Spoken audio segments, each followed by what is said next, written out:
तो बेटा last class में अपन जब पढ़ रहे थे तो अपन ने क्या पढ़ लिया था बेटा? हाइपर कॉन्जुगेशन पढ़ लिया था, अपन ने इंडक्टिव इफेक्ट पढ़ लिया था, उससे पहले अपन ने रेजोनेंस पढ़ लिया था और अपन ने रेजोनेटिव स्ट्रक्चर्स भी सीखी थी और रेजोनेंस से हाइब्रिड भी। अपन क्या करेंगे बेटा, आज उन रेजोनेटिव स्ट्रक्चर्स की स्टेबिलिटी पढ़ेंगे। कौन सी रेजोनेटिव स्ट्रक्चर ज्यादा स्टेबल है, कौन सी कम स्टेबल है, क्योंकि एक ही मॉलिक्यूल की एक से ज्यादा रेजोनेटिव स्ट्रक्चर्स बनती है। उनमें से कौन सी वाली ज्यादा स्टेबल है, कौन सी वाली कम स्टेबल है। तो देखो बड़ा सिंपल सी कहानी है कि स्टेबिलिटी ऑफ रेजोनेटिंग स्ट्रक्चर कैसे तय करते हैं। देखो इसमें एक रूल चलाते हैं अपन, एक सीक्वेंस फॉलो अप करनी है, सीक्वेंस को तोड़ना नहीं है ना। आप अलग अलग रेफरेंस बुक में देखोगे तो उन्होंने अलग अलग सीक्वेंस लिखी होगी, लेकिन अपन अपनी वाली पे चलेंगे, ठीक है। उसमें ये नहीं कि एक सीक्वेंस यहाँ से उठा ली, एक वहां से उठा ली, बिगड़ जाएगा। कहीं से पढ़ो, एक सीक्वेंस याद रखो। जैसे मैंने कहा कि neutral stable structure is more stable. सबसे पहले आपको ये देखना है कि जो न्यूट्रल है वही सबसे ज्यादा स्टेबल है। न्यूट्रल है वही क्या सबसे ज्यादा स्टेबल। जितनी स्ट्रक्चर्स आपको लिखी हुई हो उनमें जो न्यूट्रल है उसको सबसे ज्यादा स्टेबल कर देना। बोलो कोई दिक्कत है? उसके बाद में बेटा अपन कहते हैं structure in which octet of each atom are completed. पूरे मॉलिक्यूल की स्ट्रक्चर को आपको देखना है, उसमें हर एटम का ऑक्टेट पूरा होना चाहिए। जितने एटम है उसमें सबका ऑक्टेट क्या होना चाहिए? कंप्लीट होना चाहिए। नेक्स्ट वन आपको देखना है कि बेटा मोर इलेक्ट्रोनेगेटिव एलिमेंट, क्या देखना है बेटा? More electronegative element have negative charge. उसके बाद देखना है, जब आपने देखा कि भाई कोई स्ट्रक्चर न्यूट्रल नहीं बची या फिर सारों का ऑक्टेट भी पूरा है, फिर आपने देखना है कि जो मोर इलेक्ट्रोनेगेटिव हो उसके पास तो होना चाहिए नेगेटिव चार्ज, और लेस इलेक्ट्रोनेगेटिव पे क्या होना चाहिए? Positive charge. तो कहानी क्या है? More electronegative element have negative charge and less electronegative have. अगर ये भी सेम मिल गया तो देखो सिंपल सी कहानी है बेटा, ऑपोजिट चार्ज क्या होने चाहिए? पास में, और लाइक चार्ज क्या होना चाहिए? दूर, क्योंकि वो रिपेल करते हैं। तो सिंपल सी कहानी है, लाइक चार्ज क्या होना चाहिए बेटा? Far away, and opposite charge आ रहे नियर बाय।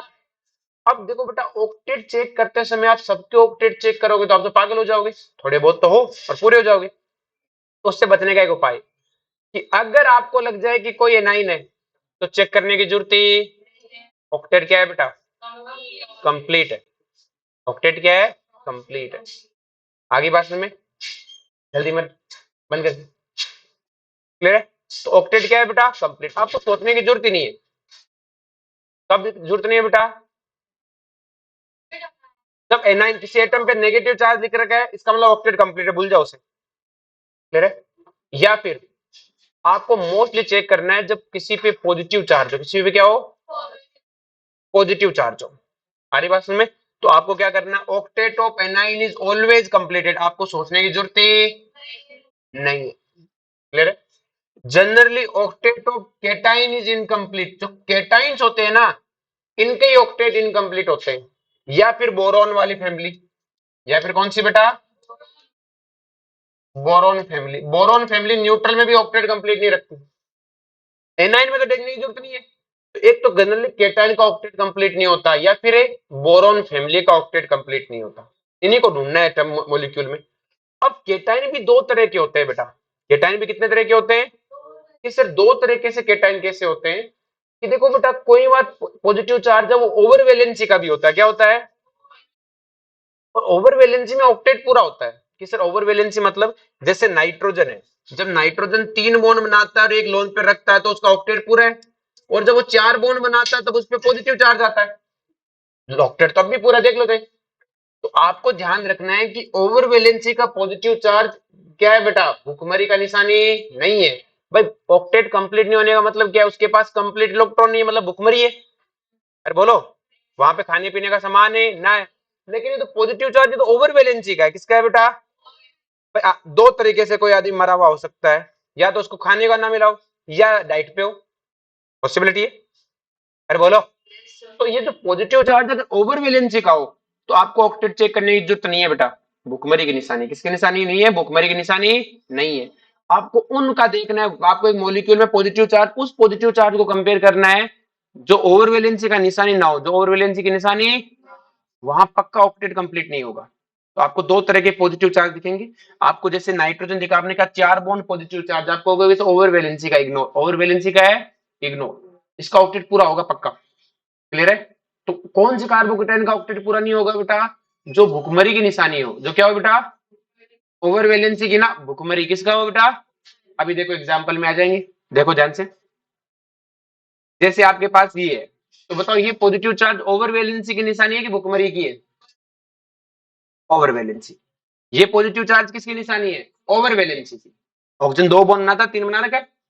अब जैसे मेरे पास ये 2 मॉलिक्यूल है, मुझसे कहा गया इन दोनों में से ज्यादा स्टेबल कौन सी रेजोनेटिव स्ट्रक्चर, तो सबसे पहले तो मैं न्यूट्रल देखूंगा। जो न्यूट्रल है वही स्टेबल, कहानी खत्म। मैं दूसरे रूल पे जाऊंगा ही नहीं, बस खत्म, कहानी ये ज्यादा स्टेबल है। फिर बोलो। अब जैसे इन दोनों स्ट्रक्चर की बात करूं, तो न्यूट्रल तो ये भी नहीं है, न्यूट्रल ये भी। अब मुझे ऑक्टेट चेक करना है, मैं ऑक्टेट वहीं जाऊंगा जहां पॉजिटिव चार्ज हो। कार्बन पे पॉजिटिव चार्ज है, क्या ये पॉजिटिव चार्ज ओवर वैलेंसी की निशानी है क्या? नहीं, कार्बन के तो यहाँ 3 ही बॉन्ड बने हुए, कार्बन 4 बनाता है, इसका मतलब भुखमरी है। क्या है बेटा? लेकिन यहाँ पे जो पॉजिटिव चार्ज है वो नाइट्रोजन पे बना है, और नाइट्रोजन के 4 बॉन्ड के कारण बना हुआ है। हमने कहा ये तो ओवर वैलेंसी का है, भुखमरी। तो मतलब गिनने की जरूरत नहीं पड़ी इलेक्ट्रॉन। कौन गिने इलेक्ट्रॉन? तो हम कहेंगे ये भुखमरी का निशान नहीं है, यहाँ भुखमरी है, कहानी खत्म। अरे बोलो। जैसे अपने पास ये 5 रेजोनेटिव स्ट्रक्चर्स है, 5 है ना? हाँ। अगर हमसे पूछा इनमें, तो मैं स्ट्रक्चर ए और डी को, ए और ई को देखो तो दोनों न्यूट्रल है और सेम स्ट्रक्चर है, तो मैंने कहा ए और ई बराबर स्टेबल है और सबसे ज्यादा है। फिर अगर मैं स्ट्रक्चर बी सी डी देखूं, तो तीनों के तीनों न्यूट्रल नहीं है, तीनों के तीनों न्यूट्रल है। तीनों न्यूट्रल नहीं, तो मैं ऑक्टेट देखूंगा। लेकिन ऑक्टेट में किसका देखूंगा? केटाइन का या फिर बोरॉन फैमिली वालों का? तो अगर मैं यहाँ केटाइन का देखूं, तो ये तो over positive charge over valency का है, ओवर वैलेंसी का है, ओवर वैलेंसी का। एनाइन का तो ऑक्टेट पूरा होता है और बाकियों का भी पूरा है, क्योंकि बोरॉन फैमिली का है नहीं, तो सबका ऑक्टेट पूरा। तो तीसरे रूल पे जाओ। तीसरा रूल कहता है मोर इलेक्ट्रोनेगेटिव पे क्या होना चाहिए? नेगेटिव चार्ज, और लेस इलेक्ट्रोनेगेटिव पे, इसमें पॉजिटिव चार्ज क्या है? More electronegative. इसमें भी वही है, इसमें भी वही है, मतलब तीनों स्ट्रक्चर में उस रूल के हिसाब से तीनों वायलेट करती है। तीनों न्यूट्रल नहीं है, तीनों का वैसे ऑक्टेट कंप्लीट है, लेकिन तीनों में लेस मोर इलेक्ट्रोनेगेटिव है, पॉजिटिव और लेस इलेक्ट्रोनेगेटिव है, तो मतलब कंपेयर नहीं किया जा सकता। तो चौथे रूल पे जाओ, और चौथा रूल कहता है ऑपोजिट चार्ज क्या होने चाहिए? पास में। तो देखो इसमें ऑपोजिट चार्ज पास में, इसमें भी ऑपोजिट चार्ज पास में, लेकिन इसमें ऑपोजिट चार्ज दूर है। हमने कहा यही खत्म है, हमने क्या कहा? यही। और बी और डी क्या है? बराबर। अरे बोलो। जैसे नेक्स्ट अपन इन तीनों स्ट्रक्चर्स की बात करें, अगर इन तीनों में मैं देखूं, तो तीनों में से सबसे पहले ए तो न्यूट्रल है, हमने बी और सी पे गए। हमने कहा कि बी और सी में से अगर हमें क्या सबसे पहले क्या देखना है कि दोनों न्यूट्रल नहीं है, तो ऑक्टेट देखेंगे। तो इसमें पॉजिटिव चार्ज कहां पर है? कार्बन पे। अरे बोलो, क्या ये पॉजिटिव चार्ज ओवर वैलेंसी का है क्या? नहीं, तो हमने कहा खत्म है। हमने क्या कहा? खत्म, ऑक्टेट कंप्लीट है। इसका चेक करो, इस पे जो पॉजिटिव चार्ज ऑक्सीजन पे है, क्या ये ओवर वैलेंसी का है क्या? नहीं, ऑक्सीजन ने तो एक ही बॉन्ड बना रखा है, तो हमने कहा ये पॉजिटिव चार्ज ओवर वैलेंसी का, मतलब भुखमरी यहां पर भी है, भुखमरी। तो हमने कहा इससे तो कंपेयर ही नहीं किया जा सकता। तो अगला रूल क्या है बेटा? मोर इलेक्ट्रोनेगेटिव पे नेगेटिव और लेस पे पॉजिटिव। इसमें देखो लेस पे पॉजिटिव, मोर पे नेगेटिव, जबकि इसमें उल्टा हो रहा है, इसका मतलब ये खत्म है। ये क्या है? तो ये रेजोनेटिव स्ट्रक्चर सही होगी। बोलो, समका क्या? पक्का कोई दिक्कत किसी को? चलो जी, नेक्स्ट में आता है रेजोनेंस एनर्जी। क्या आता है बेटा? रेजोनेंस एनर्जी क्या है? Energy release during the resonance. Resonance जब होता है, उस प्रोसेस में जो एनर्जी रिलीज हो गई, जो छोड़ के चली गई, उसी को क्या बोलते हैं? Resonance energy. समझा क्या? कि रेजोनेंस के दौरान जो एनर्जी रिलीज हो जाती है उसी को क्या बोलते हैं? समझा? ये तो अपनी बात है। किताबी डेफिनेशन क्या है? किताबी डेफिनेशन है कि मोर रेजोनेंस एनर्जी, सॉरी ये तो मोर स्टेबल कंपाउंड है, तो स्टेटमेंट अलग। किताबी डेफिनेशन, जिसकी रेजोनेंस एनर्जी ज्यादा होती है वो ज्यादा स्टेबल होता है। बताओ कैसे? जितना ज्यादा रेजोनेंस होगा मॉलिक्यूल में से, उतनी एनर्जी बाहर चली जाएगी, और जितनी एनर्जी उसमें से बाहर चली जाएगी, तो खुद की एनर्जी तो कम हो जाएगी ना उसकी। भाई रेजोनेंस के दौरान एनर्जी रिलीज होगी, तो जितना रेजोनेंस करेगा उतनी एनर्जी बाहर फेंक देगा, तो ऑल ओवर खुद की एनर्जी क्या हो जाएगी? कम। और कम हो जाएगी तो क्या हो जाएगा? ज्यादा स्टेबल। क्या हो जाएगा? कम का क्या? नेक्स्ट देखो, अब किताबी डेफिनेशन क्या है इसकी? Energy difference between, energy difference है between more stable resonating structure, जो सबसे ज्यादा स्टेबल रेजोनेटिव स्ट्रक्चर है, और जो रेजोनेंस क्या है? हाइब्रिड। जो आपके पास रेजोनेंस इनमें जैसे मुझसे पूछे जाए, जैसे ये है, अगर मैं इसका हाइब्रिड बनाऊं तो ऐसा ही बनेगा बेटा। सभी जगह डबल बॉन्ड, इस पे ऑक्सीजन, इस पे कार्बन, इस पे डेल पॉजिटिव, इस पे डेल है। फिर बोलो, ये क्या है बेटा? हाइब्रिड। और ये सबसे ज्यादा रेजोनेटिव स्ट्रक्चर, सबसे ज्यादा स्टेबल रेजोनेंस स्ट्रक्चर है। इन दोनों के बीच का एनर्जी डिफरेंस, इन दोनों के बीच का, ये किताबी बात है। जो सबसे ज्यादा स्टेबल रेजोनेटिव स्ट्रक्चर हो और जो आपका क्या हो रहा हाइब्रिड हो, इन दोनों के बीच का एनर्जी डिफरेंस, किताबी बात याद रही। जैसे अगर हम बात करें तो इनमें सबसे ज्यादा स्टेबल स्ट्रक्चर कौन सी है, ए और ई, और रेजोनेंस हाइब्रिड कैसा आएगा बेटा,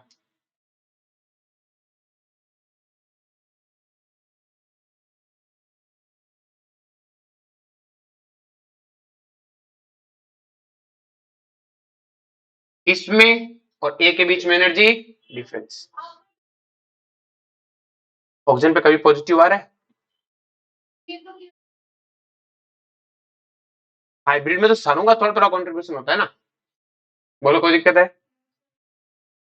उनका एक स्टेटमेंट और होता है कि जो आपकी हाइब्रिड स्ट्रक्चर होती है ना, वो कैसी दिखेगी, तो हाइब्रिड स्ट्रक्चर जो मोर स्टेबल रेजोनेटिव स्ट्रक्चर होगी ना, उस जैसी दिखेगी, उसका कंट्रीब्यूशन सबसे ज्यादा होता है।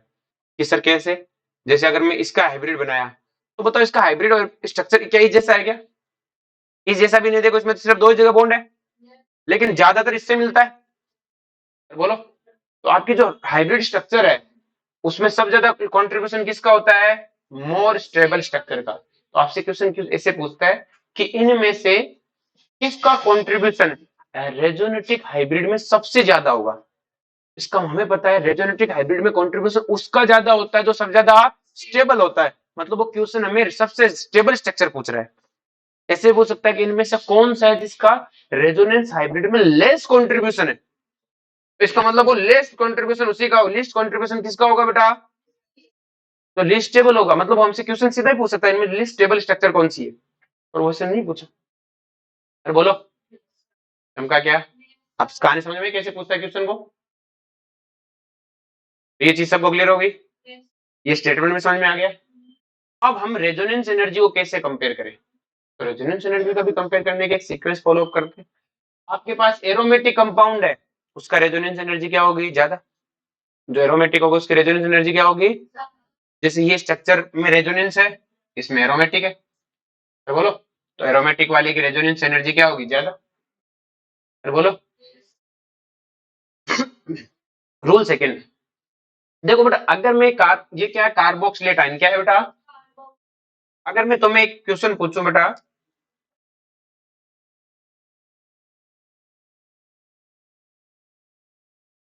ये प्रोपेनॉइड क्या होता है और मिथाइल प्रोपेनॉइड, इन दोनों में कोई डिफरेंस बता सकता है क्या होता है,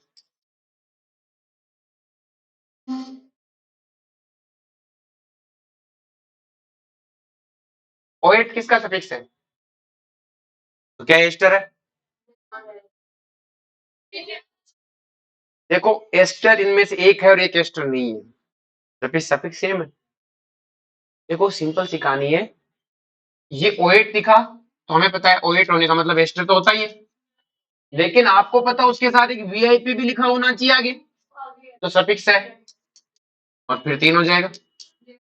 ओएट देख के आप यहां पर भी यही बनाओगे शुरुआत में तो, लेकिन वीआईपी नहीं लिखा हुआ, ये है बेटा कार्बोक्सिलिक एसिड में से H प्लस हटाने पे क्या बनता है, कार्बोक्सिलेट, अरे बोलो, ये वो वाला है एट प्रोपेनॉइड, अरे बोलो, कार्बोक्सिलिक एसिड में से H एंड हटाने पे क्या बनता है, कार्बोक्सिलेट आयन, तो ये वो एट है, अरे बोलो, दोनों में डिफरेंस में है, किस तरह कंफ्यूज हो, क्यों कंफ्यूज होना, अगर एस्टर होता तो आगे वीआईपी भी तो लिखा होगा, इसका सब्स्टिट्यूट नहीं लिखा है तो समझ जाना कार्बोक्सिलिक एसिड आ गया है, आयन है, जैसे कार्बोक्सिलेट आयन है क्या है बेटा, तो दोनों में डिफरेंस क्लियर है। कार्बोक्सिलेट आयन ओ नेगेटिव क्या करेगा, रेजोनेंस क्या करेगा, तो नेगेटिव सिंगल है डबल, तो देखो बेटा ये रेजोनेंस करके सेम ऐसा स्ट्रक्चर बनेगा, क्या दोनों स्ट्रक्चर एकदम इक्विवेलेंट है रेजोनेंस में, इसे बोलते हैं इक्विवेलेंट रेजोनेंस, क्या बोलते हैं। लेकिन यही समय फिनॉल, क्या फिनॉल में से H प्लस डाले तो क्या बनता है, फिनॉक्साइड, क्या बनता है, एल्कोहल में से हटाएं तो एल्कोक्साइड, तो ये जो फिनॉक्साइड है ना इसकी रेजोनेटिव स्ट्रक्चर बनाऊं तो क्या नेगेटिव सिंगल डबल ऐसी बनेगी, आगे स्ट्रक्चर और अलग बनेगी, क्या सारी स्ट्रक्चर सेम आ रही क्या अलग आएंगी, तो इसे बोलते हैं नॉन इक्विवेलेंट रेजोनेंस, क्या बोलते हैं। तो क्या इक्विवेलेंट और नॉन इक्विवेलेंट रेजोनेंस में फर्क समझ में आया बेटा, और एक चीज ध्यान रखो बेटा, equivalent resonative structure have more resonance energy, equivalent जो रेजोनेटिव स्ट्रक्चर है उनकी क्या होती है बेटा, more resonance energy as compare to non equivalent resonative structure. अरे बोलो, इक्विवेलेंट रेजोनेटिव स्ट्रक्चर होती है उनकी रेजोनेंस एनर्जी हमेशा क्या होती है, ज्यादा, किनसे, नॉन इक्विवेलेंट। तो आपको देखना इक्विवेलेंट है कि नॉन इक्विवेलेंट। उसके बाद देखना ज्यादा रेजोनेंस एनर्जी, यहाँ पे कितने, दो, यहाँ पे कितना है, तीन। समझा क्या है, बोलो। उसके बाद में भी अगर आपको दिख जाए, जैसे आपके पास यहाँ पर है लोन पे sigma double, double single double, एक तो क्या है बेटा, पाई पाई रेजोनेंस है, और एक क्या है, लोन पेयर पाई रेजोनेंस। इन दोनों में फर्क है, इन दोनों में क्या है बेटा, फर्क। क्योंकि सर फर्क कैसे है, ये सिंपल सी कहानी है बेटा, कि आपका एक दोस्त है जो एकदम वेल है, कोई काम धंधा ही नहीं है उसके, आपको कहीं जाना, उसको फोन किया, चल रहा है क्या, तो कहता ठीक है चल, तो काम धंधा ही, जब बुलाओ तैयार, जब बुलाओ तैयार। लेकिन एक आदमी जो काम धंधा करता है, अगर आप उसको कहो कि चल यार कल चलते हैं, तो क्या कहेगा कि रुक जा एक बार, मैं बात हर जगह देख लेता हूँ, टाइम टेबल सेट कर लेता हूँ, हर जगह से फ्री होऊंगा तो चलूंगा। वो एनी टाइम आपके लिए अवेलेबल है, नहीं है। तो सेम कहानी है, ये लोन पेयर तो किसी काम का ही नहीं, बॉन्ड तो बनाता नहीं है, वेला ही है। फिर बोलो, किसी कोई काम धंधा तो उसके है नहीं, इस पाई बॉन्ड का रेजोनेंस करेगा, ये तैयार है, अपना टाइम पास हो जाएगा, अपना तो क्या हो जाएगा। लेकिन अगर इस पाई बॉन्ड को ये वाला पाई बॉन्ड के आधा रेजोनेंस करते हैं कि रुक जा यार, इस कार्बन को भी पूछ लेता हूँ, इस कार्बन को भी पूछ लेता हूँ, क्योंकि ये बॉन्डेड इन दोनों से। अरे बोलो, ये इन दोनों से क्या है बेटा, बॉन्ड बना रखा है, और बॉन्डेड तो हमने कहा था तेरे को आधा रेजोनेंस में ले जाए, तो ये क्या कहेगा कि नहीं पॉसिबल है, पहले मैं पूछ लेता हूं, तो पूछेगा तो टाइम लगेगा। यहां तो कुछ है ही नहीं कि रेजोनेंस के तैयार। अरे बोलो कि मैं तेरा फोन आते समझ गया था रेजोनेंस करना है, क्योंकि इससे फ्री है, ये तो क्या है बेटा, फ्री। तो हम क्या कहेंगे कि लोन पेयर और पाई बॉन्ड का रेजोनेंस एनर्जी क्या होती है बेटा, पाई बॉन्ड और पाई बॉन्ड की रेजोनेंस एनर्जी से क्या होती है, ज्यादा। अरे बोलो, और अगर इसको अपन ध्यान से देखें, तो देखो रेजोनेंस में भी तो बॉन्ड टूट रहा है, यहाँ तो सिर्फ एक ही बॉन्ड टूटेगा, यहाँ कितने बॉन्ड, पाई बॉन्ड टूटेंगे, दो। खर्चा हो रहा है कि नहीं हो रहा, खर्चा होगा तो एनर्जी कम रिलीज होगी। अरे बोलो, यहाँ खर्चा ही नहीं, लोन पर कहता अपना कोई खर्चा ही नहीं है, बस अपना टाइम पास होना चाहिए, अपना तो क्या होना चाहिए। तो अपन क्या कहेंगे बेटा कि lone pair pi resonance have more resonance energy as compare to pi bond, pi bond. तो रेजोनेंस एनर्जी आपको समझ में आया। आज मैं इनका आपको क्वेश्चन दे दूंगा, हाँ बेटा, कहाँ पे, वो भी खूब करता बेटा, दबा के करते हो। अब नेक्स्ट वन है अब नॉर्मल बिहेवियर ऑफ हेलोजेंस, किसकी बात करते हैं, इसको ध्यान से समझना बेटा। अब नॉर्मल बिहेवियर, जो ये हेलोजेंस है बेटा, इन हेलोजन में अगर अपन बात करें तो सारे हेलोजेंस का माइनस आई उनके प्लस एम से ज्यादा होता है। मतलब फ्लोरीन का माइनस आई फ्लोरीन के प्लस एम से क्या होता है, ज्यादा। क्लोरीन का माइनस आई क्लोरीन के प्लस एम से क्या होता है, ज्यादा। बाकी सब में किसी में नहीं होता। ब्रोमीन का माइनस आई ब्रोमीन के प्लस एम से ज्यादा। आयोडीन का माइनस आई आयोडीन के प्लस एम से। और एक और चीज, इसका मतलब ये बिल्कुल भी नहीं है, इसका मतलब ये बिल्कुल भी नहीं है कि मैंने ये नहीं कहा कि इसका प्लस एम इसके माइनस आई से ज्यादा है, या फिर इसका माइनस आई इसके प्लस एम से ज्यादा है। अरे बोलो, मैंने ये नहीं कहा इसका माइनस, इनमें आपस में ये मत करें कि सर क्लोरीन का माइनस आई इसके प्लस एम से ज्यादा है, आपने बात ही नहीं। मैंने तो ये कहा फ्लोरीन का माइनस आई फ्लोरीन के प्लस एम से। तो हर हेलोजन का माइनस आई उसी के प्लस एम से क्या होता है, ज्यादा। ये चीज क्लियर हुई बेटा सबको। तो जैसे मेरे पास एक बेंजीन है अपने पास में, तो इन बेंजीन में मैंने एक पे फ्लोरीन लगाया, एक पे क्लोरीन लगाया, एक पे ब्रोमीन लगाया, एक पे आयोडीन लगाया। और अगर मैं माइनस आई का ऑर्डर देखूं, सिर्फ माइनस आई, तो हमें पता माइनस आई फ्लोरीन का सबसे ज्यादा होता है। इस बेंजीन में से फ्लोरीन सबसे ज्यादा माइनस आई लगाएगा, इसमें से क्लोरीन, इसमें से ब्रोमीन, इसमें से आयोडीन। तो क्या माइनस आई का ऑर्डर सबको समझ में आया। ये माइनस आई नहीं लगाते, साथ में क्या लगाते हैं, प्लस एम। प्लस एम कैसे लगाते हैं, सब पे लोन पेयर, तो lone pair sigma double, lone pair sigma double, lone pair sigma double, lone pair sigma. अब क्वेश्चन उठता है कि प्लस एम किसका ज्यादा लगेगा। तो प्लस एम के लिए हमें क्या समझना पड़ेगा है कि कहानी सुननी पड़ेगी। और कहानी किसकी है बेटा, नाली वाली कहानी। कौन सी कहानी है, नाली कहानी। हीरो कौन बनेगा, दोनों में से कौन फेमस है, मेल, अपने पास फीमेल कैरेक्टर नहीं मेल कैरेक्टर लेना, तो इन दोनों में से कौन बनेगा, कनिष्क। कनिष्क की फैन फॉलोइंग ज्यादा है, इसी को लेना पड़ेगा, वरना मूवी फ्लॉप हो जाएगी। कनिष्क। अब चलो जी, तो कनिष्क में सिंपल सी कहानी है कि अपनी नाली वाली कहानी में क्या, कनिष्क को एक बड़ा शौक है, ये क्या करता है, जैसे नाली दिखती है ना उसको ऐसे करके ऐसे जंप मारता है, ऐसे नाली को क्या करता है बेटा, जंप। क्या आदत है कहानी, क्योंकि मतलब वो एक्सपर्ट है इस चीज में। जैसे नाली दिखती है कूद के दिखाता है, और नाली कूदता ही नहीं है, मीटर 2 मीटर से कूदता है ऐसे। जैसे अगर आपके पास ये नाली है, तो ये नाली है, तो ये कनिष्ठ यहाँ से ही कूदता है, और सब कहते हैं वाह बहुत गजब। अब ये इसी इलाके में घूमता फिरता रहता है, तो इसको यहाँ की सारी नालियों का पता है। अब ये एक दिन घूमता घूमता थोड़े से आगे चला गया, उधर नाली की साइज थोड़ी बड़ी है। अब ये कूदा, तो कूदा तो सही, लेकिन नाली जस्ट कूद पाया। तुमने कहा बस कनिष्ठ जस्ट कूदा, तो कहा नाली चाहे 1 मीटर से कूदो चाहे 1 सेंटीमीटर से, नाली कूदना तो नाली कूदना होता है। तुमने कहा मान गए भाई, मान गए। फिर ये थोड़ा और आगे इलाके में गया, उधर नाली की साइज थोड़ी और बड़ी थी। अब की बार ये कूदा, लेकिन जैसे कूदते समय ऐसा होता है ना, जैसे कूदा लास्ट का पैर इसका क्या थोड़ा नाली में रह गया, एक पैर तो आगे था नाली के, जस्ट थोड़ा सा ऐसे एक पैर नाली में रह गया। तो सबने कहा क्या निकलेश तेरे तो पैर नाली में रह गया, क्यों क्या फर्क पड़ता है, ऐसे ऐसे करके नल चालू करूंगा धो लूंगा, कौन सा मैं पैर से खाना खाता हूँ। सबने कहा कोई बात नहीं। फिर ये थोड़ा और आगे गया, उधर मानसरोवर की तरफ, वहां नदी बहती है, द्रव्यवती नदी। तो अब ये उधर से क्रॉस हो रहा था, तो किसी ने कहा कि ये अमानी सा नाला था, कि क्या था, नाला था, नाला नाली एक ही बात, मैं तो कूदूंगा। तो अब अपना कनिष्ठ माने नहीं, सबका समझाया, फिर भी ये बहुत बड़ा है, नदी इतना बड़ा है, ये कूदा, और ये वहीं पे अपने कनिष्ठ से मकबरा, और ये हमारे थे द कनिष्ठ द नाली मैन की कहानी। अब ये कहानी आपको याद होनी चाहिए, ये कहानी बहुत लंबी चलेगी अपने, जब भी आएगी द नाली मैन की कहानी आपको याद है रहनी चाहिए। तो कहानी क्या है सुन ले, इस कहानी का अपने लिए यूज क्या है, अपने लिए बहुत सिंपल सा यूज है। ये देखो बेटा ध्यान से, कि अपने पास यहाँ फ्लोरीन और यहाँ कौन है, कार्बन। तो यहाँ कौन सी ओवरलैपिंग है बेटा, 2p 2p ओवरलैपिंग। समझा क्या, अगर अपन इससे आगे जाएं, तो यहाँ पर अभी भी कार्बन है, लेकिन यहाँ क्लोरीन है। तो यहाँ रेजोनेंस किसमें होगा, कार्बन के 2p और 3p में।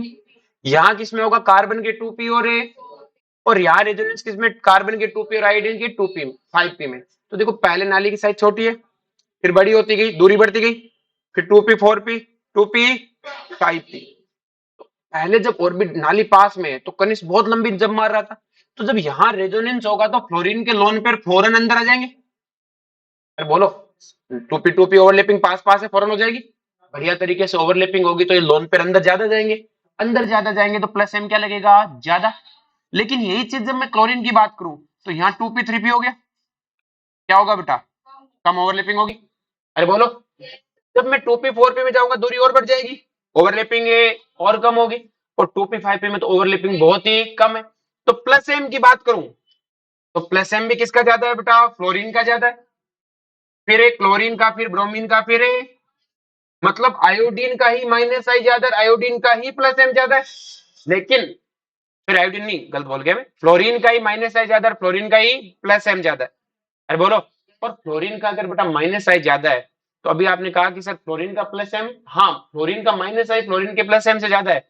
लेकिन अगर मैं इन चारों का प्लस एम देखूं तो फ्लोरीन का ज्यादा है, तो इन चारों का माइनस आई देखूंगा तो इनमें माइनस आई भी फ्लोरीन का ही, मतलब फ्लोरीन वाली वही कहानी है कि मारेंगे भी हम बचाएंगे भी हम ही।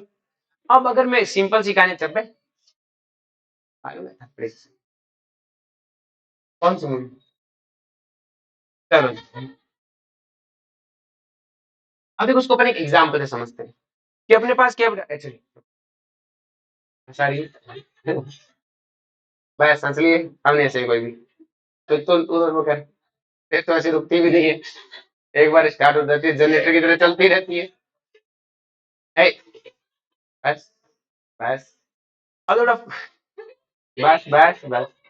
तो मैं क्या हंसा, तू हंस रही है, तो बोल, अब कोई नहीं हंसेगा, तो उधर मुंह ढक ले, तो हंसती रहेगी, रुकेगी नहीं। जो बेटा फ्लोरीन की बात है, फ्लोरीन की बात करें तो फ्लोरीन 900 से क्या कर रहा है, विड्रॉ, अपन ऐसे एज्यूम कर लिया कि 900 से क्या कर रहा है, विड्रॉ कर रहा है। हमने कहा इसका माइनस है 900 की पावर से लग रहा है, और ये अब हमें पता है इसका जितना माइनस आई है उससे प्लस एम कम लगना चाहिए, तो हमने कहा प्लस 700 से डोनेट कर रहा है। तो मतलब ये फ्लोरीन बेंजीन से 900 की पावर से खींच रहा है, ऐसे एग्जांपल समझने के लिए, और 700 की पावर से दे रहा है, तो नेट कितने से विड्रॉ कर रहा है, 200 से विड्रॉ कर रहा है। अब बात करें क्लोरीन की, तो क्लोरीन का विड्रॉ भी कम है और डोनेशन भी कम है। तो हमने कहा कि इसका 900 से विड्रॉ था, क्लोरीन का 800 से विड्रॉ है। तो बताओ क्लोरीन का विड्रॉ फ्लोरीन से कम हुआ कि नहीं हुआ? सिर्फ विड्रॉ कम हुआ। डोनेशन भी फ्लोरीन से क्या आना चाहिए? कम। तो अगर फ्लोरीन 700 से डोनेशन कर रहा है, हमने कहा क्लोरीन 700 से कर रहा है, क्लोरीन 500 से डोनेशन कर रहा है। अरे बोलो, यार डोनेशन की बात करें तो क्लोरीन का डोनेट प्लस एम कम लगना चाहिए, हमने कम ही लगाया। तो देखो बेटा, फ्लोरीन से विड्रॉ डोनेशन भी कम, फ्लोरीन से विड्रॉ भी कम, लेकिन ऑल ओवर विड्रॉ देखो कितना है? 300। फ्लोरीन 900 से खींच रहा था, 700 से वापस लौटाया 200। क्लोरीन की बात करें तो विड्रॉ इससे कम किया 800 और डोनेशन भी क्या किया? कम। ऑल ओवर विड्रॉ क्या हो गया? ज्यादा। तो हमें याद रखना है बेटा कि अकेला माइनस आई फ्लोरीन का ज्यादा है, प्लस एम भी फ्लोरीन का ज्यादा है, लेकिन नेट रिजल्ट अगर मैं बात करूं कि नेट विड्रॉ किसका ज्यादा है, तो ऑल ओवर विड्रॉ की बात करें तो ऑल ओवर विड्रॉ किसका ज्यादा आता है बेटा? आयोडीन का, फिर ब्रोमीन, फिर क्लोरीन, फिर फ्लोरीन। ये एक्सपेरिमेंटल रिजल्ट अपने को क्या रखना है? देखो, क्लोरीन का विड्रॉ ज्यादा होना चाहिए। फ्लोरीन का देखो 900 से विड्रॉ, 700 डोनेशन, क्योंकि फ्लोरीन का इंडिविजुअली माइनस आई क्या था बेटा? प्लस एम से, क्योंकि विड्रॉ तो चारों ही करते हैं, लेकिन फ्लोरीन विड्रॉ जितना ज्यादा करता तो डोनेशन भी ज्यादा कर देता है। तो नेट विड्रॉ क्या आता है? कम। ऑल ओवर विड्रॉ करेंगे, क्लोरीन भी विड्रॉ करता है, डोनेशन करता है, लेकिन नेट विड्रॉ क्या आ गया? ज्यादा। ऐसे ब्रोमीन का और ज्यादा आएगा, आयोडीन का चमका क्या? ये विड्रॉ वाली कहानी सबको क्लियर हुई? तो हमें ये याद रखना है जब भी ये आए कि अगर प्लस एम और माइनस आई दोनों लगे तो ऑल ओवर विड्रॉ किसका ज्यादा? आयोडीन का। अकेला माइनस आई लग रहा है तो सिर्फ क्लोरीन, लेकिन आप देख लेना कि माइनस आई प्लस एम दोनों लग रहे हैं तो ऑल ओवर विड्रॉ अपन आयोडीन का ज्यादा करेंगे। ऑल ओवर विड्रॉ किसका ज्यादा करेंगे? क्या सबको याद रह जाएगा ये? और बोलो, तो अगर मैं इनमें बात करूं, हमें तो इनमें इलेक्ट्रॉन डेंसिटी का ऑर्डर निकालना है, तो हमें पता है कि इन चारों में ऑल ओवर विड्रॉ ही है। तो बोलो, आज चारों में ऑल ओवर विड्रॉ है, मतलब सब ऑल ओवर विड्रॉ ही कर रहे हैं, कम ज्यादा कर रहे होंगे, सब विड्रॉ कर रहे हैं, तो मतलब इन सारी बेंजीन में इलेक्ट्रॉन डेंसिटी नॉर्मल बेंजीन से क्या होगी? कम। तो इलेक्ट्रॉन डेंसिटी सब ज्यादा किसमें है? बेंजीन में। किसमें बेटा? अरे बोलो, अब इन चारों में बात करें तो इन चारों में ऑल ओवर विड्रॉ किसका ज्यादा? आयोडीन का है। तो आयोडीन ज्यादा इलेक्ट्रॉन ऑल ओवर खींच जाएगा, तो उसमें क्या होगा बेटा? स्टेबल, लीस्ट इलेक्ट्रॉन डेंसिटी होगी। और इसमें फ्लोरीन, फिर क्लोरीन, फिर ब्रोमीन। समझ में आया? आगे से जब भी ये आए तो हमें अगर प्लस एम और माइनस आई एक साथ लगे तो ऑल और माइनस आई किसका ज्यादा? आयोडीन का, फिर ब्रोमीन, फिर क्लोरीन, फिर फ्लोरीन। अकेला माइनस आया कहीं पे तो नहीं देखेंगे इसे। अरे बोलो, चमका के ये अब नॉर्मल बिहेवियर याद रख लोगे? हाँ, नहीं बहुत बार नहीं लगेंगे। लगा? सिर्फ माइनस आई है। तो बोल, लगना चाहिए ना प्लस एम, लगना चाहिए, नहीं लगे जैसे ये है।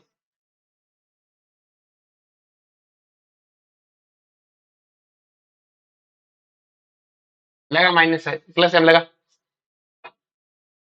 Lone pair sigma sigma double मतलब रेजोनेंस सही नहीं। अरे बोल, सिर्फ माइनस है लगे, इसका तो नहीं है ना। इनकी बात है, इनका प्लस है, इनका माइनस आई का नेट रिजल्ट। तो इनका तो सिर्फ माइनस आई का नेट रिजल्ट आएगा, वो तो फ्लोरीन का ज्यादा है। लेकिन प्लस है माइनस आई का नेट रिजल्ट आया तो किसका ज्यादा होगा? आयोडीन का। सबका क्या? नेक्स्ट वन आपका फेवरेट, डांसिंग रेजोनेंस। क्या है बेटा? डांसिंग रेजोनेंस कौन दिखाता है बेटा? ये दिखाता है सिर्फ ये वाली स्ट्रक्चर। ये कब दिखाएगा बेटा? जब 3 मेंबर रिंग के अगले कार्बन पे क्या हो? Positive charge. क्या हो बेटा? Positive charge. अब देखो बेटा, 3 मेंबर रिंग पे पॉजिटिव, 3 मेंबर रिंग खुद भी कोई खास स्टेबल है नहीं है। तो अगर ये खुद 3 मेंबर स्टेबल नहीं है तो सिंपल सी कहानी बेटा, ये क्या करेगा बेटा कि जैसे ही पॉजिटिव चार्ज आता है तो ये डबल बॉन्ड, हमें पता है कि इसने बनाना बॉन्ड बना के स्टेबिलिटी गेन की थी, आइसोमेरिज्म में पढ़ा था अपन ने। ये स्टेबल है, बॉन्ड बहुत वीक होता है, तो ये डबल बॉन्ड के इलेक्ट्रॉन फौरन से टूट के यहाँ पहुंच जाते हैं। जैसे डबल बॉन्ड यहाँ पहुंचा, यहाँ क्या आ गया? Positive charge. तो किसी ने इसको कहा कि मूर्ख पॉजिटिव चार्ज क्यों ले रहा है? कि कोई बात नहीं, थोड़ा भूखा ले लेंगे, लेकिन यहाँ कितना एंगल स्ट्रेन है। अरे बोलो भाई, तुम्हें कोई सिंपल सी कहानी उसमें रखे, बोरी में भर के रखे, बोरी जानते हो ना, उसमें भर के यूं बांध करके यूं पड़े रहो तुम, और तुम्हें रोटी मिलती रहे, बट फिर तुम्हें कहेंगे एक दिन भूखा रखेंगे, बाहर निकलना पसंद है, तुम कहोगे हाँ एक दिन बाहर निकाल दो, आराम तो आएगा, कुछ देर कमर सीधी कर लेंगे। सेम कहानी, इसको स्टेप अभी कोई इलेक्ट्रॉन की जरूरत नहीं है, लेकिन एंगल स्ट्रेन बहुत ज्यादा है। जैसे इसको पता लगा आगे पॉजिटिव चार्ज, इसने कहा तोड़ो रिंग को, डबल बॉन्ड पहुंचा दो उधर। कहता ले तो खुश रहे, इस पे पॉजिटिव चार्ज है, लेकिन इसे पता है उस एंगल स्ट्रेंथ से तो ठीक ही है। अरे बोलो, फिर क्या होता है बेटा, ये डबल बॉन्ड के इलेक्ट्रॉन वापस इधर आ जाते हैं, इस पे फिर से क्या आ गया बेटा, पॉजिटिव। अब की बार ये वाला कार्बन का डबल बॉन्ड भी तो इधर पहुंच सकता है, इस पे पॉजिटिव आ जाएगा। तो इसका ऑल ओवर स्ट्रक्चर में क्या होता है बेटा, इससे ही तो है। तो ये इस तरह से चलता है, तो कैसा लगेगा, जैसे डांस कर रहे हैं। क्या कर रहे हैं बेटा, डांस। समझा क्या, क्योंकि ये कंटिन्यू चलते हैं इस तरह से, तो एक बार ये, एक बार ये, एक बार ये, एक बार ये, तो ऐसा लगता है जैसे नाच गाना हो रहा है। क्या हो रहा है बेटा, नाच गाना। तो एक ऐसे होगा ना, एक बार ऊपर जाएगा, एक बार नीचे जाएगा, ये बॉन्ड इस तरह से रोटेट करते हैं बहुत फ्लक्चुअली, तो हमें लगता है जैसे नाच गाना हो रहा है। इसलिए हमने इसका नाम क्या रखा है, डांसिंग रेजोनेंस। और ये डांसिंग रेजोनेंस है, ये नॉर्मल सारे रेजोनेंस से बहुत अच्छा होता है, एरोमेटिक से तो नहीं, लेकिन जितने आपने रेजोनेंस पढ़े ना, बैक बॉन्डिंग, वेक बॉन्डिंग, सबसे अच्छा होता है। नाचने गाने वालों की कोई बराबरी थोड़ी है। अरे बोलो, इन्हीं का चलता है आजकल जमाना, तो नाचने गाने वालों की कोई बराबरी नहीं है। तुम कहोगे हाँ मोए मोए तेरा हो गया, मोए मोए पढ़ लेनी 5 मई को मोए मोए हो जाएगा। ठीक है, समझा क्या सबको। चलो जी, तो due to dancing resonance carbocation achieve high stability, आगे लिख लेना हाई स्टेबिलिटी। अरे बोलो, कोई दिक्कत है, यहां तक सबको चमका क्या। अब अपन पढ़ते हैं बेटा, यहां तक जो चीजें थी ना, ये सारी सारी थ्योरेटिकल पोर्शन था, इसका एक भी क्वेश्चन नहीं होता सीधे। और ये थोड़ी पूछता है इनकी रेजोनेटिव स्ट्रक्चर बताओ। हाँ, अब जितना पढ़ेंगे वो सारा इनका एप्लीकेशन है। अब सारा इनका क्या है बेटा, एप्लीकेशन। और ये चीज होंगी यूज, नया कोई कंसेप्ट है नहीं है, इन्हीं को वापस यूज कर रहे होंगे, इन्हीं कंसेप्ट को। तो इन्हें बार बार रिवीजन करना है, जो ऊपर पढ़ा है, बार बार रिवीजन करना है। ठीक है, अब एप्लीकेशन देखते हैं। सबसे पहला एप्लीकेशन है स्टेबिलिटी ऑफ ए कार्बोकेटाइन। तो कार्बोकेटाइन की स्टेबिलिटी हमें पता है कि कार्बोकेटाइन की स्टेबिलिटी में सबसे पहले देखना एरोमेटिक, सबसे खत्म एंटी एरोमेटिक, फिर रेजोनेंस से, फिर हाइपर कॉन्जुगेशन, फिर इंडक्टिव से। तो जैसे मुझसे ये 3 कार्बोकेटाइन दिया, पूछा स्टेबिलिटी बताओ, तो मुझे पता है कि सिंपल सी कहानी, इन तीनों की अगर स्टेबिलिटी देखें, तो ये जो कार्बोकेटाइन है इनमें से किसी के पास रेजोनेंस नहीं है, इसके पास हाइपर कॉन्जुगेशन है। इसके पास क्या है, क्या इसके पास हाइपर कॉन्जुगेशन है ना, इसके पास हाइपर कॉन्जुगेशन है। डबल बॉन्ड के ऊपर पॉजिटिव चार्ज हाइपर कॉन्जुगेशन है, नहीं कर पाए। जैसे डबल बॉन्ड के ऊपर पॉजिटिव चार्ज क्या नहीं कर सकता बेटा, रेजोनेंस नहीं कर सकता, तो ये हाइपर कॉन्जुगेशन भी नहीं करेगा ना। इसके पास हाइपर कॉन्जुगेशन तभी करेगा जब sp3 कार्बन होगा, sp3 कार्बन का अल्फा हाइड्रोजन होना चाहिए। अरे बोलो, तो ना इसके पास हाइपर कॉन्जुगेशन है, कितने अल्फा हाइड्रोजन है, 3। इसके पास तो कोई अल्फा हाइड्रोजन ही नहीं है कि सर ये अल्फा है, लेकिन ये sp2 कार्बन का है, ये हाइपर कॉन्जुगेशन है, नहीं करेगा। अरे बोलो, तो ये कर नहीं सकता, ये कर नहीं सकता, सिर्फ इसके पास हाइपर कॉन्जुगेशन है। अब इन दोनों को देखूं मैं, तो दोनों पे हाइपर कॉन्जुगेशन नहीं है, लेकिन ये जिस कार्बन पे बना वो sp2 वाला कार्बन था। अरे बोलो, और ये कार्बन कौन सा है बेटा, और आपको पता है sp2 वाला लेस इलेक्ट्रोनेगेटिव होता है, sp वाला मोर इलेक्ट्रोनेगेटिव, और more electronegative positive charge stable है। अरे बोलो, पॉजिटिव चार्ज किस पे स्टेबल होता है, लिस्ट पे। तो ज्यादा स्टेबल कौन होगा, ये वाला, कम स्टेबल कौन होगा। अरे बोलो, समझा क्या सबको, ये कैसे समझा है। अब जैसे अपने पास ये है, इन दोनों की स्टेबिलिटी का ऑर्डर पूछा, तो आपको पता है ये कार्बोकेटाइन रेजोनेंस करेगा, इसके पास रेजोनेंस है। अब कोई कहेगा सर हाइपर कॉन्जुगेशन देखने की जरूरत क्या है, फैसला हो चुका है। अब जैसे किसी ने कहा ये दोनों है, तो ये पॉजिटिव चार्ज रेजोनेंस कर रहा है, ये पॉजिटिव चार्ज भी रेजोनेंस कर रहा है, लेकिन इस पॉजिटिव चार्ज के कारण एरोमेटिसिटी है कि सर एरोमेटिक तो वो भी है, पर बटा एक सिंपल सी डांसिंग नहीं है। सिंपल सी कहानी, इस पॉजिटिव चार्ज के बिना भी एरोमेटिक है। कोई एहसान है क्या इस पॉजिटिव चार्ज का, भूल के देखो पॉजिटिव चार्ज की नवी बेंजीन एरोमेटिक है कि नहीं है। ये कहता है इस पॉजिटिव चार्ज को तो हमें ढोना पड़ रहा है, इसको फॉरवर्ड में रेजोनेंस कराना पड़ रहा है। अरे बोलो, मैं सिंपल सी कहानी, बिना पॉजिटिव चार्ज की भी रेजोनेंस है। ये पॉजिटिव चार्ज कहता है मैं जाऊं कि जा भागे यहाँ से, जरूरत किसको है। लेकिन इस पॉजिटिव चार्ज के बिना तो ये स्ट्रक्चर ऐसी थी। अरे बोलो, तो क्या इस पॉजिटिव चार्ज आने से इसका उद्धार हुआ है, हाँ उद्धार हुआ। पहले तो ये नॉन एरोमेटिक था, ये कहाँ एरोमेटिक है पहले से, डबल रेजोनेंस का है, सर्कल में रेजोनेंस है क्या, ये तो एरोमेटिक है ही नहीं। लेकिन एक पॉजिटिव चार्ज आते हैं, अभी कहता है एरोमेटिक है, पॉजिटिव चार्ज क्या मैं जाऊं कि ना, कहीं जाने की जरूरत है, यही रहे। अरे बोलो, तो इस पॉजिटिव चार्ज के कारण एरोमेटिसिटी अराइज हुई है, ये तो पहले एरोमेटिक था, तो पॉजिटिव चार्ज ने क्या फायदा कर दिया, कोई फायदा। इसका मतलब ज्यादा स्टेबल कौन है, ये वाला। फिर बोलो, जैसे ये नेक्स्ट एग्जांपल अलग है, अगर ये कार्बोकेटाइन और ये कार्बोकेटाइन है, ये कार्बोकेटाइन कहता है मैं रेजोनेंस करता हूँ, एरोमेटिसिटी तो पहले से थी, तो कार्बोकेटाइन की एरोमेटिसिटी नहीं मानेंगे, क्लियर है। इसमें क्या है बेटा, रेजोनेंस है, पर कौन सा, नाचने गाने वाला। इन मेंबर इनके अगले कार्बन पॉजिटिव चार्ज, तो कौन सा रेजोनेंस है, नाचने गाने वाला, और इनकी कोई बराबरी, जीतेंगे। अरे बोलो, कोई दिक्कत है, अरे बोलो, समझ में आया सबको। अब अपन क्या करते हैं कि एक एक्सपेरिमेंटली नेट रिजल्ट का ऑर्डर है, ये ऑर्डर याद रहना चाहिए, बहुत यूज होता है इसका, क्लियर है। देखो बेटा, सबसे पहली बात है, अगर एक कार्बोकेटाइन उस पे 3 नाचने गाने वाले हो, कितने हो बेटा, इनकी तो कोई बराबरी हो ही नहीं सकती।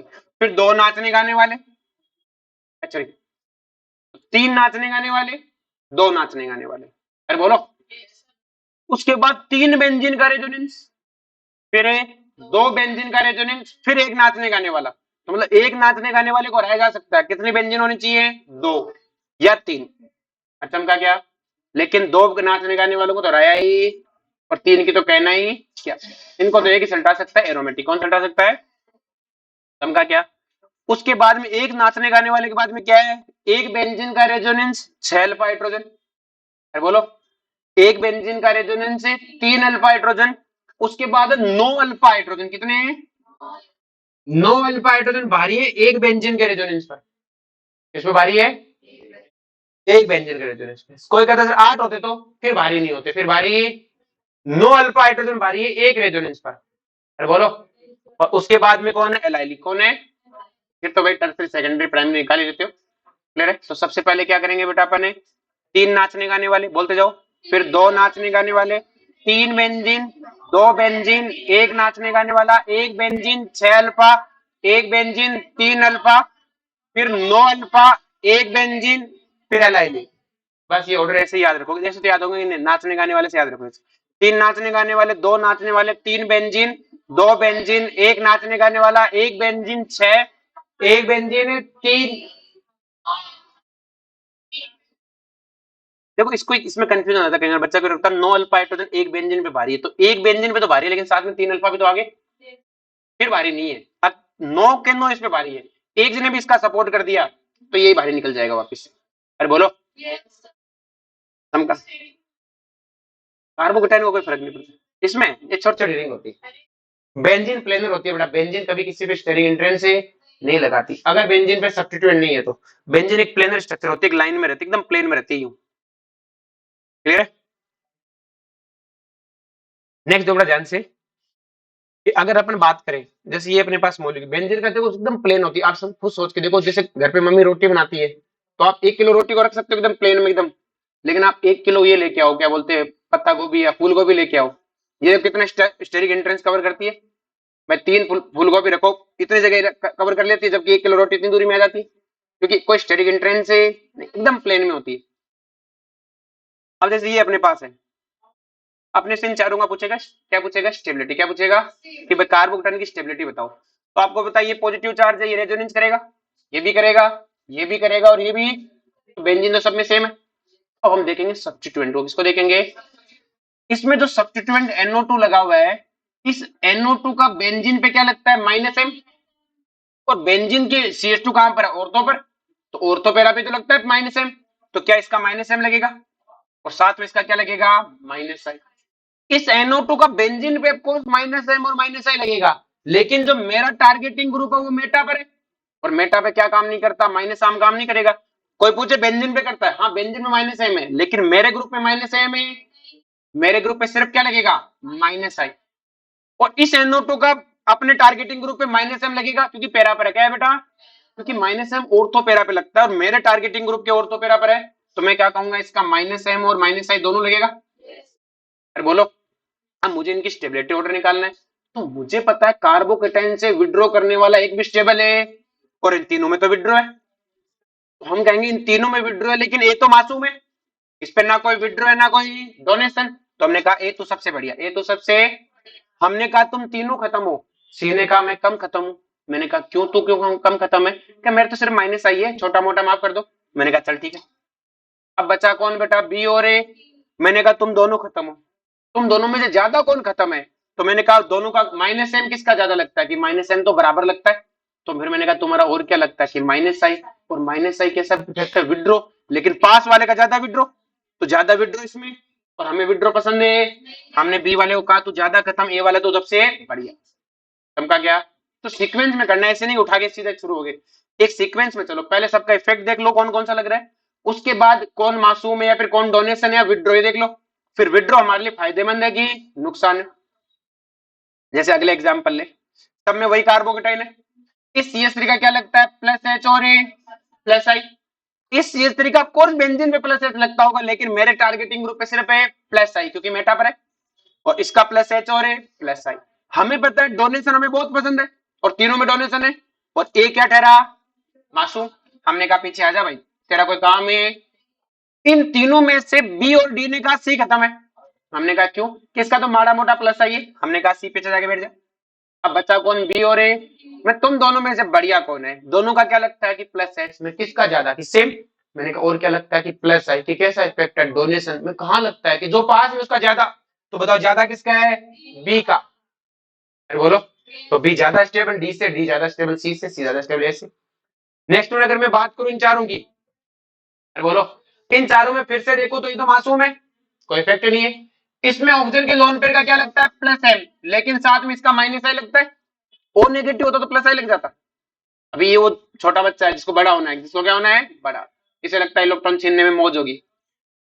इसका क्या लगेगा, ओएच का माइनस आई, प्लस एम लगेगा क्या, कि बेंजीन पे लगेगा, लेकिन मेरे टारगेटिंग ग्रुप पे, और इस ओएच का प्लस एम और माइनस आई कह रहा पर है। तो हमें पता, हमें डोनेशन पसंद है, विड्रॉ बिल्कुल पसंद नहीं है, और हमने डी सी को कहा तो विड्रॉ करता सिर्फ। कोई कहेगा सर इनका भी तो विड्रॉ है, लेकिन पहले मैं प्लस एम देखूंगा, जब प्लस एम बराबर आ जाएगी तो बात करूंगा। ऐसे नहीं कि माइनस आई लगता कि सर मास्टर ने कहा था विड्रॉ, ये भी खत्म नहीं, विड्रॉ सिर्फ सी है, इसमें सिर्फ माइनस आई है। अब ए को कहा तू मासूम है, बोलो। अब बचा क्या अपने पास में बेटा, बी और ए, डी। अब बी और डी में अगर अपनी स्टेबिलिटी की बात करें कि ज्यादा स्टेबल कौन, कम स्टेबल है कौन, तो बहुत सिंपल सी बात है बेटा, इसका भी प्लस एम है, इसका भी प्लस एम है, तो हमने कहा प्लस एम तो बराबर है। और क्या लगता है तुम्हारा कि माइनस आई, माइनस आई कैसा है, विड्रो, किसका विड्रो ज्यादा, पास वाले का, और पास वाले विड्रो, हमें विड्रो पसंद है, तो हमने बी को क्या कहा तो खत्म, डी को कहा तो बढ़िया। सम का क्या, आज अपन एप्लीकेशन इतने ही पढ़ेंगे, क्योंकि मैं चाहता हूं तुम इसके कुछ क्वेश्चंस करो, तो मैं आपको क्वेश्चंस बता देता हूं, क्वेश्चन नंबर लिख लो आप जो आपको करने हैं। तो माइनस आई प्लस एम से ज्यादा नहीं होता, हेलोजेंस का ज्यादा होता है बस। हाँ तो प्लस एम तो बहुत ज्यादा है ना, विड्रो, हाँ डोनेशन बहुत ज्यादा, 300 से डोनेशन किया, 50 से विड्रो किया, हेलोजेंस भी उल्टा होता है। समझ गया? क्वेश्चन लिखो बेटा जो करने तुम्हें, क्वेश्चन नंबर 1 to 6 करना है, लिख लिया? उसके बाद तुम्हें क्वेश्चन करना है 7 से लेके, तुम चलो 1 to 6 क्यों कर रहे हो, तुम वैसे कंफ्यूज हो जाओगे, तुम 1 से 28 ही कर दो सीधा ही, एक आधा नहीं होगा वो देख लेंगे। 1 से 28 हो गए, उसके बाद तुम क्वेश्चन करो बेटा 39 से, बीच के नहीं करने, क्वेश्चन नंबर 39 से शुरू हो जाओ। और मेरा मानना है एक दिन में बच्चों को ज्यादा क्वेश्चन नहीं देने चाहिए, तो इसलिए 101 तक कर लो।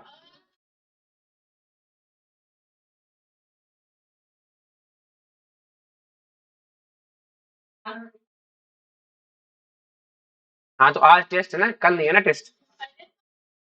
हाँ चलो सर को